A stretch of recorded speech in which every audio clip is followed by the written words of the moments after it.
জয় জগন্নাথ। আপনাদের স্বাগত জানাই আমাদের রথযাত্রা 2024 আরেকটি ভিডিওতে।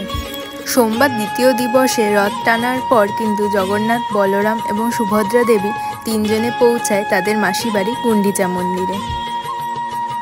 আপনারা এখন দর্শন করতে পারছেন গুন্ডিচা মন্দিরের ভেতরে তিনজনের রথ দাঁড়িয়ে রয়েছে। রথে করে মাসির বাড়ি পৌঁছানোর পর তার পরের দিন তিনজনের বিগ্রহকে রথ থেকে নামিয়ে প্রবেশ করানো হয় গুন্ডিচা মন্দিরের ভেতরে। সাধারণত বিদেশিরা কিন্তু মন্দিরে ঢোকার অনুমতি পান না, কিন্তু রথযাত্রা চলাকালীন সকলের প্রবেশ অবাধ থাকে গুন্ডিচা মন্দিরের ভেতরে।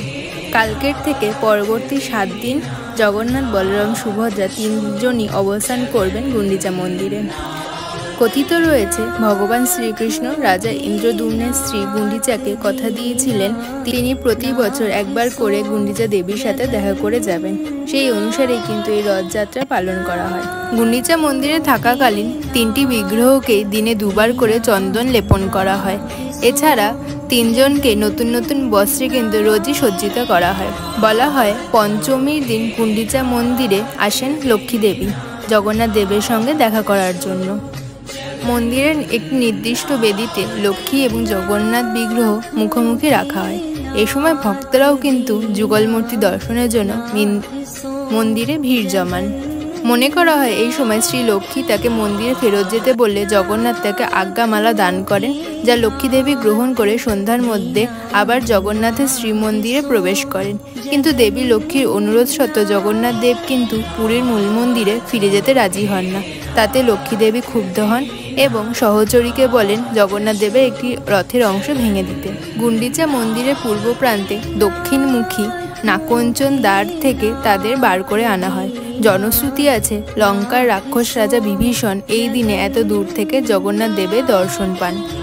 এরপর গুন্ডিচা মন্দিরে 7টি পূর্ণ দিবস যাপন করার পরে জগন্নাথ, বলরাম, সুভদ্রা পুরীর মূল মন্দিরে ফেরত যাওয়ার জন্য শুরু করেন বহুদা যাত্রা, যা বাংলায় উল্টোরথ নামেও পরিচিত। ফেরার পথে মাসিমা মন্দিরে তিনজনকেই দেওয়া হয় পোড়াপিঠের ভোগ।